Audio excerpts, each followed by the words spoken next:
రైతు కుటుంబాల నుంచి మహిళలు, పిల్లలు వచ్చిన వాళ్ళందరికీ కూడా నమస్కారము.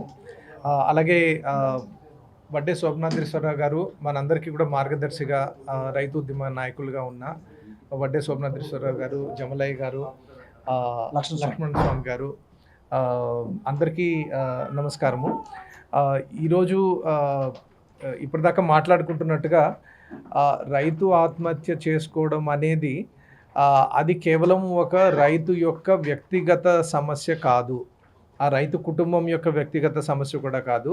ఇది మొత్తము సమాజానికి సంబంధించినది, ఇది మొత్తం రాష్ట్రానికి సంబంధించింది, దేశానికి సంబంధించింది. కాబట్టి మీరు ఇటువంటి దురదృష్టకర పరిస్థితుల్లో ఉన్న కుటుంబాలు ఎవరు కూడా మీరు ఒంటరిగా ఉన్నామని మీరు అనుకోకూడదు. ఏదో ఒక అంటే ఏదో ఒక ఫెయిల్యూర్గా అయ్యి ఒక రైతు ఆత్మహత్య చేసుకున్నాడని మీరు భావించద్దు. అది వాస్తవానికి సమాజం యొక్క ఆర్థిక వ్యవస్థ యొక్క ఫెయిల్యూర్ అది.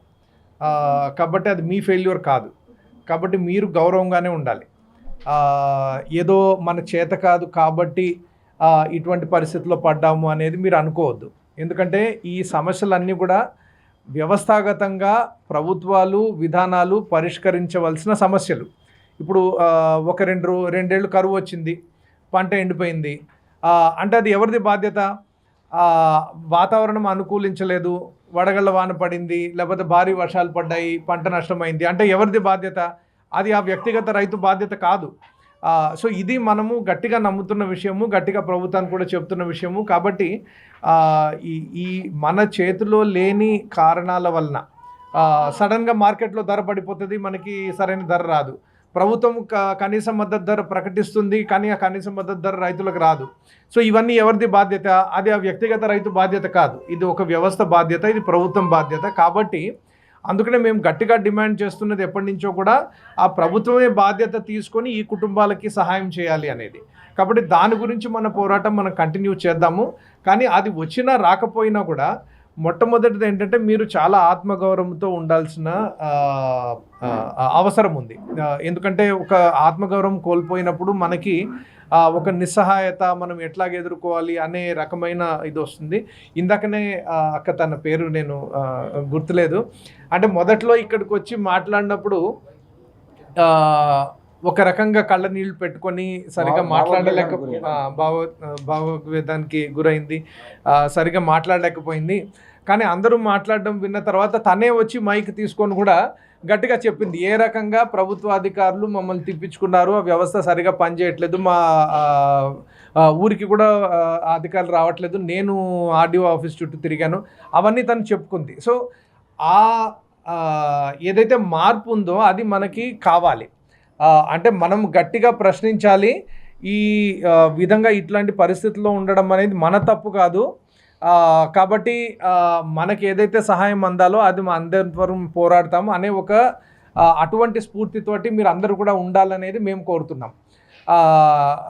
తర్వాత ఇటువంటి రైతు ఆత్మహత్యలు ఇంకా జరగకూడదంటే కూడా ప్రభుత్వం తీసుకోవాల్సిన చర్యలు చాలా ఉన్నాయి. ఇప్పుడు కౌలు కార్డు లేదని అసలు రైతు ఆత్మహత్యగానే గుర్తించట్లేదు. వాస్తవానికి కౌలు కార్డులు ఇవ్వాల్సిన బాధ్యత ప్రభుత్వాన్ని. ఇప్పుడు కౌలు కార్డు లేదంటే ప్రభుత్వం తన బాధ్యతలో విఫలమైనట్టు లెక్క. మరి దానికి ఇంకా అడిషనల్ కాంపెన్సేషన్ ఇవ్వాలి వాళ్ళు. ఇన్ని రోజులు కౌలు కార్డు ఇవ్వకుండా మీకు ప్రైవేట్ అప్పుల బారి పడినందుకు. కాబట్టి ఇటువంటి ఆత్మహత్యలు మళ్ళీ జరగకూడదు అని కోరుకుంటూనే ప్రభుత్వం ఎట్లాంటి చర్యలు తీసుకోవాలి, బ్యాంక్ అప్పుల విషయంలో కానీ, కౌలు రైతుల గుర్తింపు విషయంలో కానీ, ప్రకృతి వైపరీత్యాలు వచ్చినప్పుడు నష్టపరిహారం ఇవ్వడంలో కానీ, దాంట్లో రాష్ట్ర ప్రభుత్వం బాధ్యత ఏంటి, కేంద్ర ప్రభుత్వం బాధ్యత ఏంటి, ఇవన్నీ కూడా మీరు కూడా మాట్లాడితే చాలా బాగుంటుంది. ఎందుకంటే రైతు సంఘాల ప్రతినిధులుగా మేము ఈ విషయాలు మాట్లాడవచ్చు. కానీ వాస్తవంగా ఈ వైఫల్యాలు ఏవైతే ప్రభుత్వ వైఫల్యాల వలన అత్యంత బాధాకర సిచ్యువేషన్లో ఉన్న వాళ్ళు మీరు, అంటే దాని విక్టిమ్స్గా ఉన్న మీరు ఈ విషయాలను కూడా లేవనెత్తి మాలాగా ఇంకెవరు రైతులు ఆంధ్రప్రదేశ్ రాష్ట్రంలో ఆత్మహత్య చేసుకోవడానికి వీల్లేదు, దానికోసము చంద్రబాబు నాయుడు ప్రభుత్వం ఏం చేస్తుంది, లేకపోతే వైఎస్ఆర్సీపీ ప్రభుత్వం, ఏ ప్రభుత్వం ఉన్నా కూడా వాళ్ళు ఏం చేయాలి అనేది మీరు గట్టిగా వాయిస్ చేస్తే అది మీడియా ద్వారా కానీ ఈ సమాజానికి ఒక మెసేజ్ అనేది ఇస్తుంది. కాబట్టి అది కూడా ఈరోజు ఒక చాలా ముఖ్యమైన కార్యక్రమంలో భాగం అది. ఎందుకంటే మీరు కొంతమంది బయటకు కూడా వెళ్ళి బైట్స్ ఇచ్చినట్టున్నారు, ఇక్కడ ఉన్నప్పుడు మాట్లాడినవి కూడా ఈ సందేశాలు కూడా ప్రభుత్వానికి గుచ్చుకునేలాగా వెళ్ళాలి.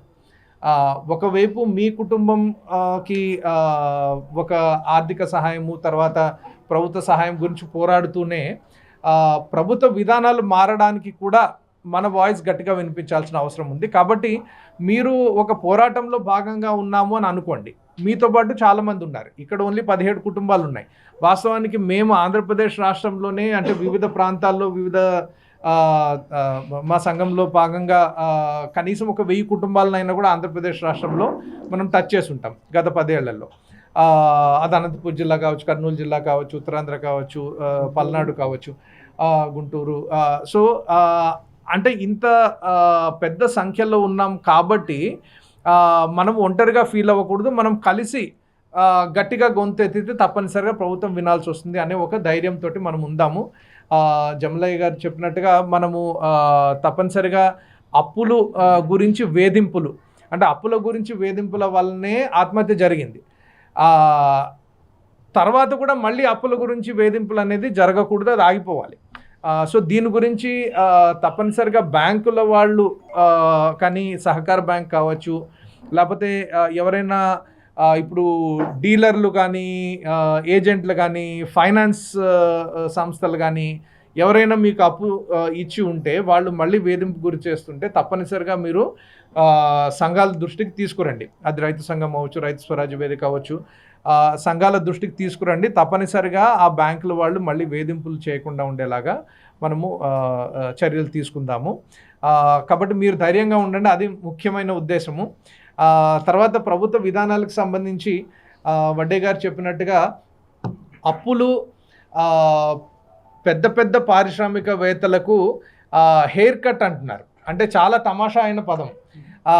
ఒక ఇందాక అనిల్ అంబానీ ఎగ్జాంపుల్లో చెప్పినట్టుగా ఒక 49,000 కోట్ల రూపాయల అప్పు ఉంటే బ్యాంకు వాళ్ళు ఏమంటున్నారంటే దీనికోసం ఒక పెద్ద పెద్ద ట్రైబ్యునల్స్ కూడా ఉన్నాయి మన దేశంలో. వీళ్ళు పారిశ్రామికవేత్తలు వీళ్ళు రిస్క్ తీసుకొని కొన్ని పరిశ్రమలు పెట్టారు. ఆ పరిశ్రమల్లో నష్టం వచ్చింది. ఆ నష్టం రావడం వలన వాళ్ళు మొత్తం పూర్తిగా దివాళా తీసేసి వాళ్ళ ఇల్లు గుడ్డ అమ్ముకునేంత పరిస్థితి రాకూడదు. కాబట్టి వాళ్ళ 49,000 కోట్లలో ఒక 4,000 కోట్లు తీర్చడానికి సిద్ధంగా ఉన్నారు. మిగిలిన 45,000 కోట్లు మనం మాఫీ చేసేద్దాం. దాన్ని హెయిర్ కట్ అంటున్నారు. హెయిర్ కట్ అంటే ఇప్పుడు 10% కట్ చేస్తే దాన్ని హెయిర్ కట్ అంటారు. 90% కట్ చేస్తే అది బోడుగుండే కదా, అంటే బ్యాంకుకు బోడుగుండే అయినట్టు. సో ఇప్పుడు బోడుగుండు చేసేస్తున్నారు. అదే, సో ఇప్పుడు బ్యాంకులకు బోడుగుండు చేసేస్తున్నారు. దాన్నేమో హెయిర్ కట్ అంటున్నారు, దాన్నేమో రకరకాల లీగల్ టర్మినాలజీ దానికి ఇస్తున్నారు. మనము డిమాండ్ చేస్తుందంటే రైతు సంఘాల తరఫున సార్ చెప్పినట్టుగా 10 ఏళ్ల నుంచి ఈ ఫైట్ నడుస్తుంది. 2017లోనే మొత్తము దేశంలో రైతు సంఘాలన్నీ కూడా కలిసి ఒక రుణ ఉపశమన చట్టము అనేది ఒక నమూనా చట్టం బిల్లు ఇది తయారు చేశాము. అది పార్లమెంట్లో కూడా ఇంట్రడ్యూస్ అయింది. అంటే ఏ విధంగా పారిశ్రామికవేత్తలకు ఒక రక్షణ అయితే ఉంది. అంటే ఇప్పుడు ఏదైనా కంపెనీ పెడితే దాన్ని లిమిటెడ్ అని ఉంటుంది కదా, సంథింగ్ ప్రైవేట్ లిమిటెడ్ అని. అంటే లిమిటెడ్ లయబిలిటీ అంటే దానివల్ల ఏదైనా నష్టం వస్తే అది ఆ సంస్థ కంపెనీ స్థాపించిన వాళ్ళకి కానీ, లేకపోతే దాంట్లో ఉన్న మేనేజింగ్ డైరెక్టర్లు కానీ వాళ్ళకి నష్టం రాకూడదు అని చెప్పి లిమిటెడ్ లయబిలిటీ అంటారు. మరి రైతులు కష్టపడి రిస్క్ తీసుకొని పెట్టుబడి పెట్టి తన కష్టాన్ని కూడా దాంట్లో పెట్టి పండిస్తున్నప్పుడు తన చేతిలో లేని కారణాల వలన నష్టం జరిగితే ఇదే రకమైన లిమిటెడ్ లయబిలిటీ కాన్సెప్ట్ ఎందుకు వర్తించకూడదు? ఇదే రకమైన ట్రిబ్యునల్ ఎందుకు ఉండకూడదు? అట్లాంటి ట్రిబ్యునల్ పెట్టాలనే మేము ఆ చట్టంలో కూడా పెట్టాం. యాక్చువల్గా ఒక కమిషన్ అనేది ఉండాలి. రైతులు ఎప్పుడైనా అకాల వర్షాల వలన కానీ, ప్రకృతి వైపరీత్యాల వలన, ఏదైనా కారణాల వలన, మార్కెట్ ఫెయిల్యూర్ వలన కానీ వాళ్ళకి నష్టాలు వస్తే ఆ అప్పులు నుంచి వాళ్ళకు ఉపశమనం ఎట్లా కల్పించాలి అనే విధమైన చట్టం ఒకటి తయారు చేస్తాం. అది తప్పనిసరిగా మన దేశంలో ఉంటేనే రైతులు ఎంతో కొంత వ్యవసాయం చేసుకోగలుగుతారనేది మా నమ్మకము. కాబట్టి ఇట్లాంటి వాటిలన్నిటి మీద కూడా పోరాటంలో మీరు అందరూ కూడా కలిసి రావాలని మేము కోరుతున్నాము. తప్పనిసరిగా మీకు అందరికీ కూడా అండగా ఉంటారు.